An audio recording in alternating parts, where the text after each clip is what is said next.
soddonka bishan juun waxay ku beegan tahay sanad gurada koowaad ee barnaamijka barbaarta iyo beeraha. maanta oo kale bishii juun sanadii 2016 ayuu si dhaba u hirgalay barnaamijkan barbaarta iyo beeraha. waa barnaamij muuqaal ah oo kulmiyey beeraleyda, ardada barata culumta beeraha iyo khubarada uu ku gaamuray cilmiga beeraha.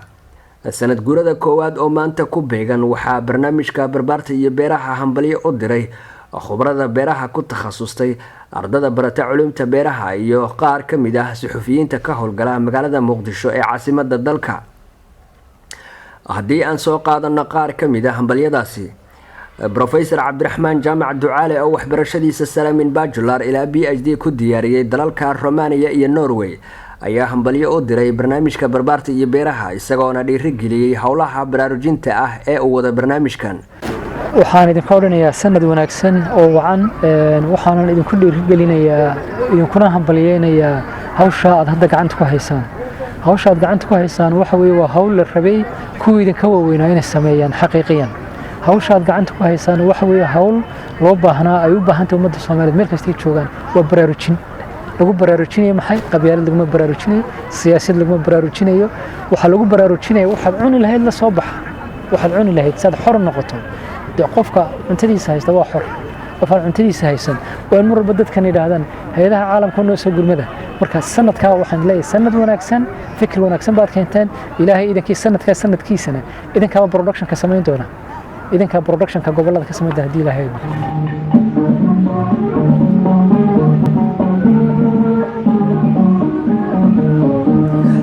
Dr. Cismaan Geedow Caamir oo ka baxay kuliyadii waxbarashada ee jaamacaddii ummadda Soomaaliyeed, master iyo PhD-na ku diyaariyay jaamacadda Saarland University oo ku taala dalka Jarmalka, ayaa hambalyeeyay sanad gurada koowaad ee barnaamijka barbaarta iyo beeraha. aad u mahadsan tahay. waxaan ku faraxsanahay in aan maanta la fadhiyo programka barbaarta iyo beeraha. aad ugu faraxsanahay. waxaan rajaynayaa mar haddaa sanad guradii gaarteen in aanu sanad guradan idinkala qayb qaadan doono. idinna rajaynayo in mustaqbalka aad noqotaan dad si taabagalo oo muddo dheer sii jiro, si ay baahida ummadda ay u qabto wacyigelinta xagga beeraha aad door uga qaadataan.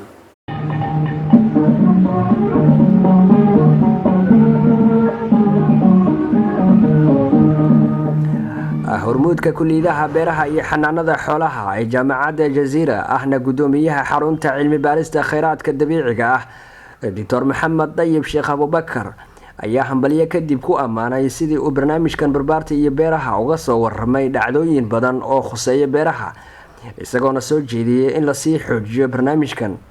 bismillaahir rahmaanir rahiim.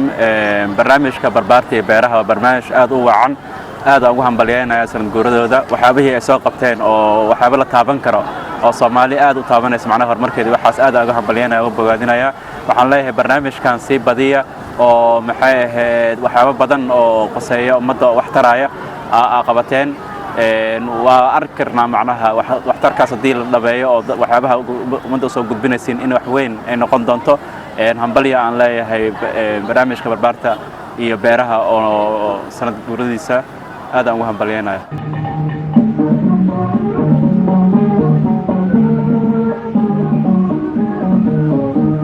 Professor Xasan Cali Yuusuf oo wax ka dhiga qaar ka mid ah jaamacadaha bixiya kuliyadaha beeraha iyo xanaanada xoolaha ee gobolka Banaadir ayaa hambalyo u diray barnaamijkan barbaarta iyo beeraha, waxaana uu cadeeyay in la arki karo waxqabadka barnaamijkan muddadii sanadka ahayd ee uu jiray.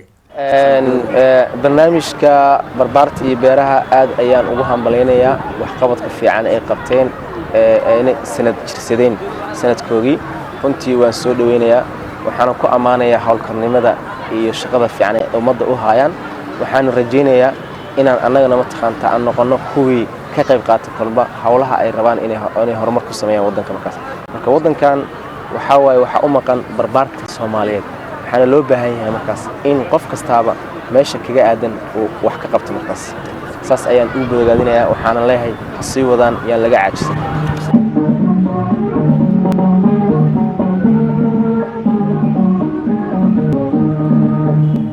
Mr. Cabdulaahi Xasan Xuseen oo shahaadada maasterka ka haysta maareynta kheyraadka biyaha gaar ahaan webiyada ayaa xusay in barnaamijkan uu yahay mid ugub ah noociisa oo kale aan horey loo arag, waxaana uu intaasi sii raaciyey in uu si gaara ugu xasuusto sidii uu horaantii sanadkan barnaamijkan uga soo warramay qararka webi Shabeelle dhexdood markii uu webigu guray jilaalkii lasoo dhaafay.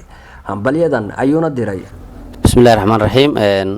waxaan hambalyo iyo bogaadin u dirayaa barnaamijka barbaarta iyo beeraha oo ah runtii barnaamij qiimo weyn u leh baahda waxbarata iyo kuwa aan waxbaranba iyo bulshada qaybeeda kala duwan. waa barnaamij runtii si gaara isoo jiitay oo ka hadlaya arrimaha waaqiciga ah ee ka taagan dhinaca sayniska, gaar ahaan beeraha, xoolaha, biyaha iyo deegaanka, taasoo aan horey loo arag. waa barnaamij muuqaal sare leh oo qiimo fiican leh oo soo bandhiga xaaladii hadda aan joogno. waxaad aad uga xasuustaa guritaankii webiga Shabeelle iyo barnaamijka sida uu soo tabiyey. aadaan ugu hambalyaynaa sanad guuradiisa, waan ku faraxsanahay. waxaan bogaadinayaa in barnaamijkan uu noqdo mid miro dhal ah, la siina xoojiyo, siina socdo. bulshadana waxaan ugu baaqaya inay aad ugu xirnaato. aad mahadsantahay.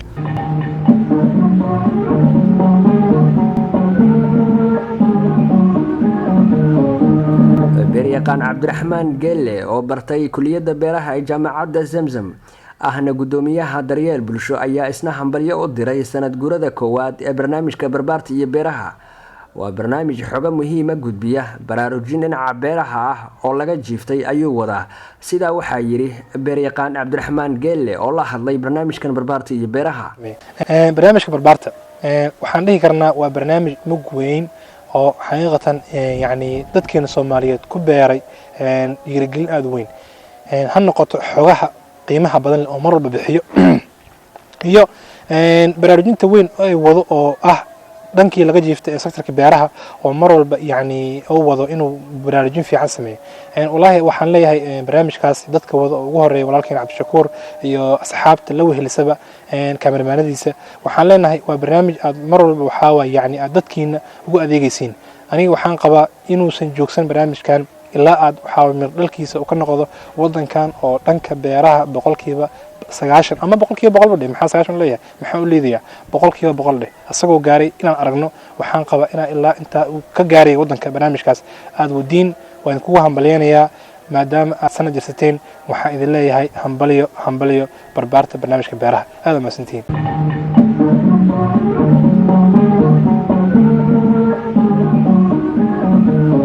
sanad guura wanaagsan oo wacan 30 bishan Juun sanada 2017 oo uu sanad jirsaday barnaamijka barbaarta iyo beeraha.